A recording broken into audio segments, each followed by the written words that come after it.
Hello and welcome to India's World. The United States has announced a new immigration policy.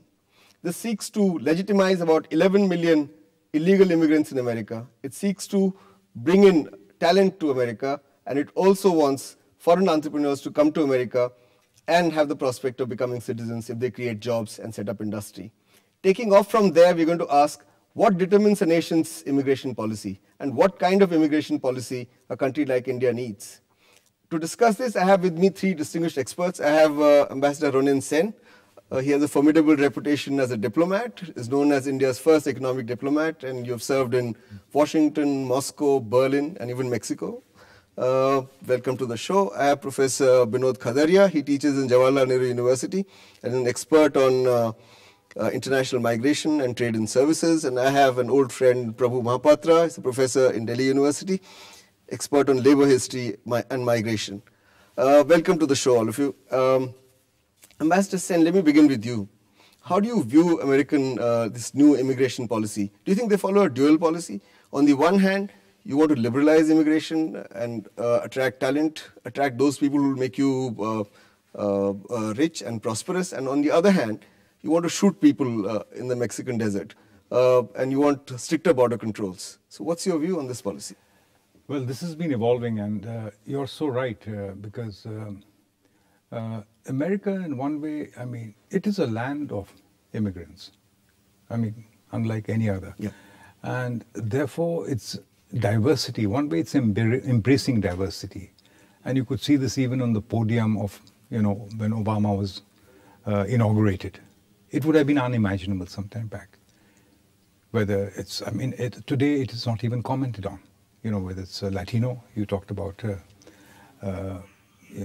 or a Jewish person, or African American, whether it's all the people on the podium. If you really look at them, it reflected the diversity of the United States. So are they only living up to their self-image, or is there more to it? No, I think that is what that holds the hope for the United States. It will become. It is the most diverse country apart from India. India itself is also incredibly diverse, whether it's ethnic, religious, in every aspect you can imagine. So is the United States. And I think they recognize in one way that is the strength of the United States. On the other hand, there is also a building of some walls to keep some people out or to restrict movement, like in their visa policies, for instance. Professor Khadria, President Obama of the United States also said that immigration keeps the U.S. workforce young. It keeps the U.S. At the cutting edge of economic growth. And makes it an engine of growth internationally. He said Google and Yahoo were started by immigrants. So he gave a very positive picture of the impact of immigration on U.S. economy. Does immigration have the same kind of impact on all economies? More or less, yes. It is a question of perception of the policymakers, whether they see it the way Obama looks at it, or even the earlier, leaders of the United States have looked at it. In fact, you are absolutely right in saying how it keeps the nation young, because there is a great deal of turnover of migrants or immigrants, so that older immigrants are encouraged to go back to their countries of origin, and younger immigrants replace them. So that particular class of population remains younger, and so there is an impact on the overall population. Having said that, certainly you will see that in the case of United States, as Ronen Sen has said, it's a nation of immigrants. Particularly because in the case of United States, you have seen that they are after the best and the brightest. And that's why you find this contradiction, that on the one hand they want the immigrants to come and contribute to the growth of the United States.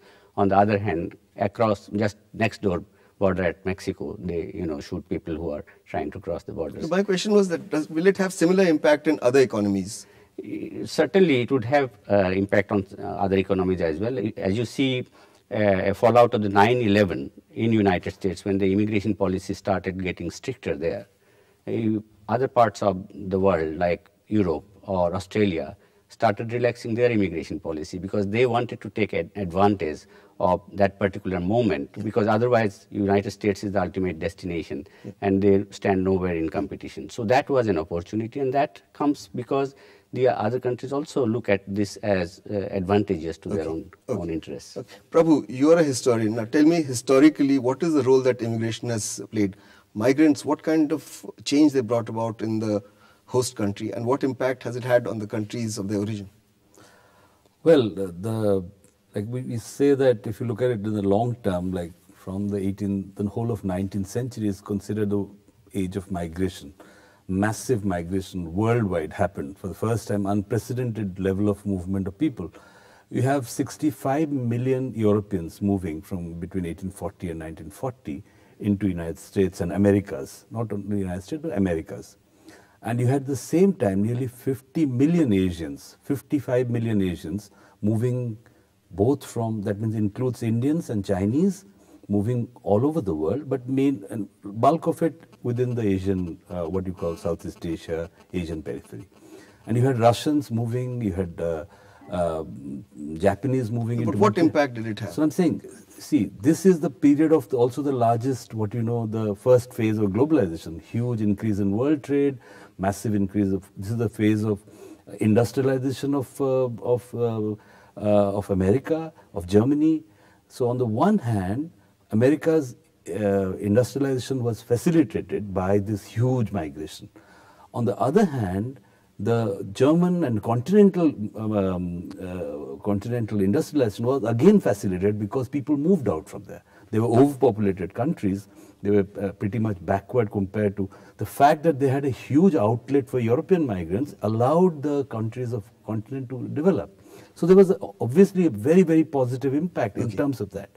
But there is a problem, and that's the problem which I would like to point out about this, that all this talk of diversity, or all this talk of the idea that immigration has always had a positive impact, that is not how the perceptions the perceptions keep changing. For instance, while in the same period Europeans were moving in such large number to Americas, Chinese were excluded from the Americans. Indians were excluded. So there was a racial segmentation in the migration stream which was already happening. So immigration itself is a highly variegated idea. Okay, we will come. We need to take a break at this point. We'll be back again soon. Don't go away. Welcome back.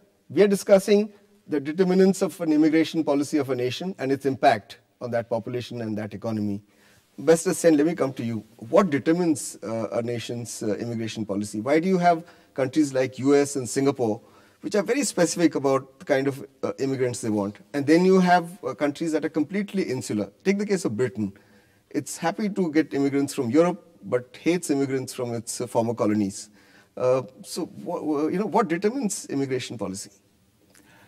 I think, it's been pointed out, earlier that, Or the Chinese pointed out. For instance, the exclusion of the Chinese, even Indians, like Asians, for instance, Indians also. It's basically a 60s phenomena. Yeah. And also, also one is immigration and also segregation within the communities itself. Like for instance, even the United States or Europe, for instance.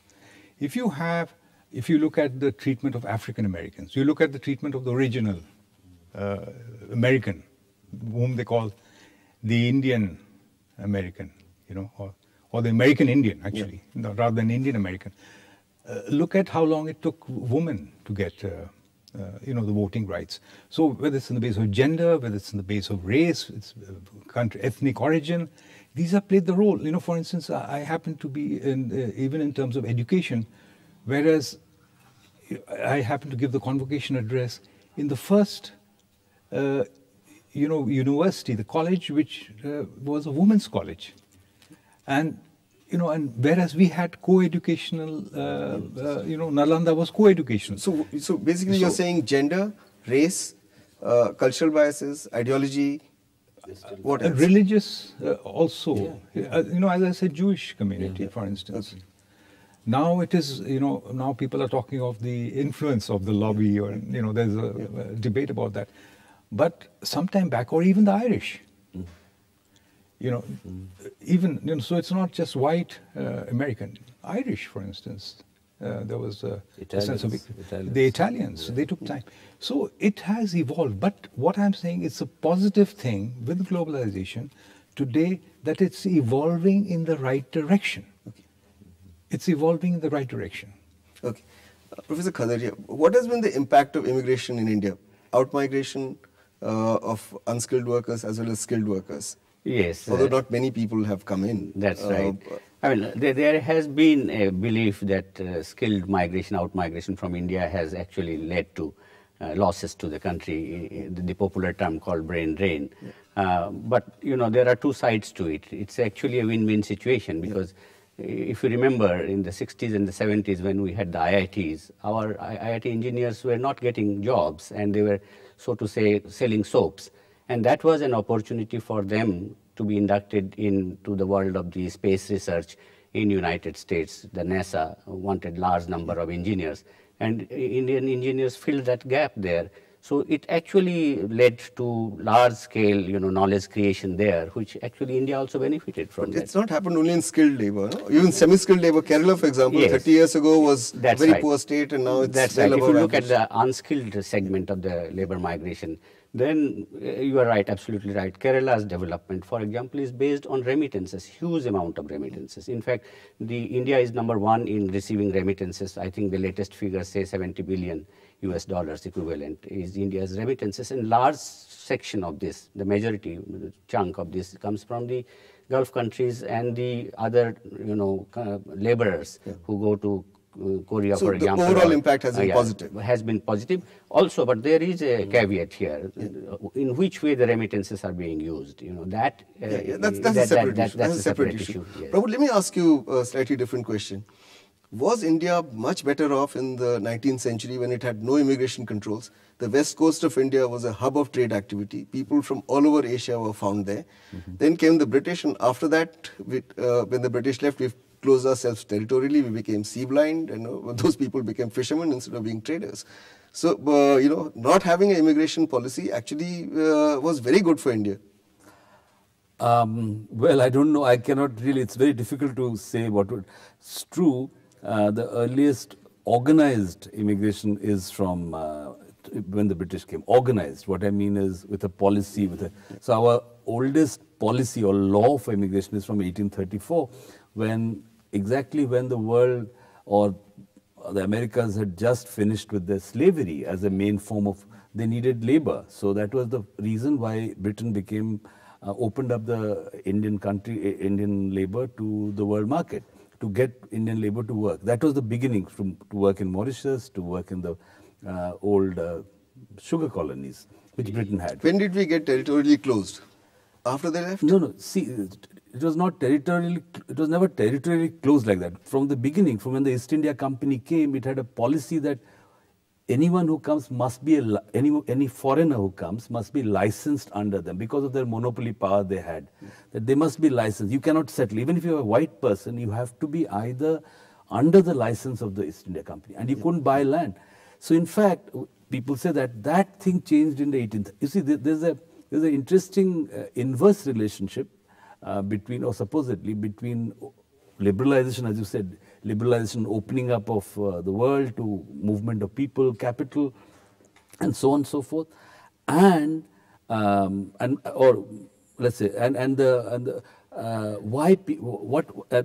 creation of policy. Let's say policy formation.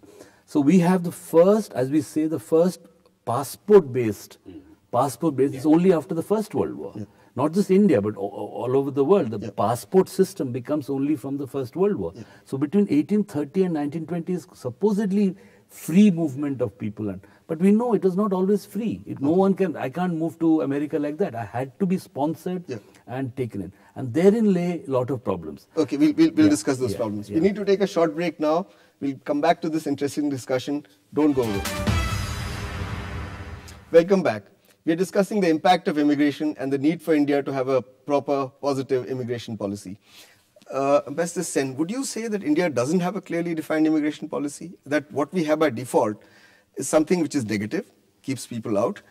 Or if it is positive, it's communal, that if you're a Hindu or a Buddhist from Nepal and Bhutan, you're welcome, and if you're a Muslim from Bangladesh, you need to be deported forthwith.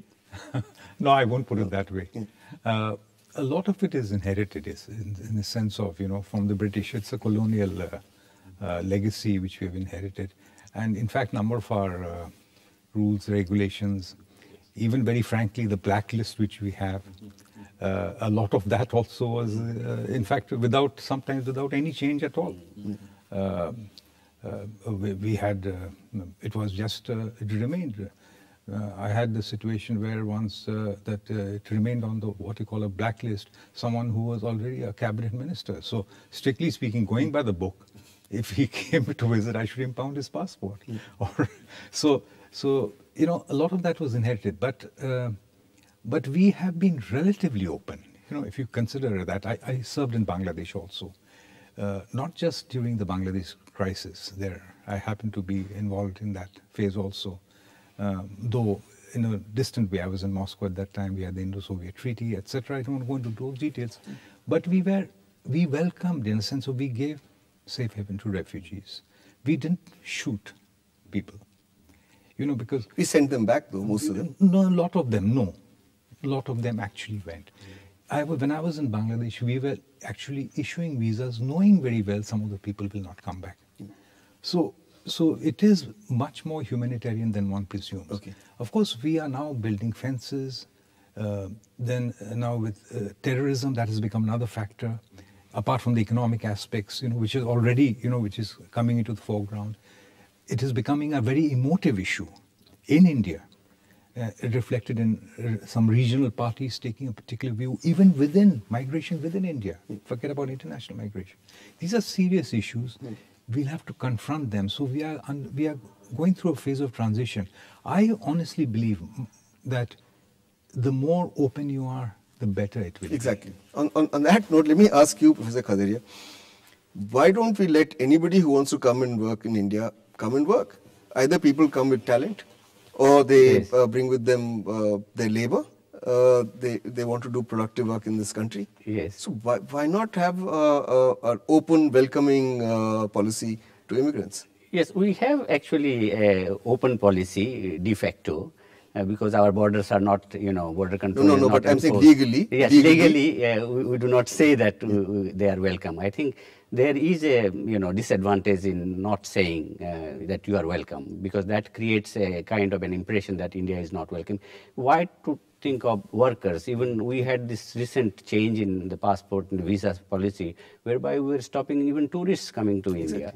And tourism is a big industry of revenue generation, which actually helps us in raising our average productivity. So, Prabhu, what explains this negative mindset? Take the case of Bangladeshis. Okay, some people say 20% of Bangladesh's population is already here, but these people have not been involved in bombing. They've not been involved in terrorism.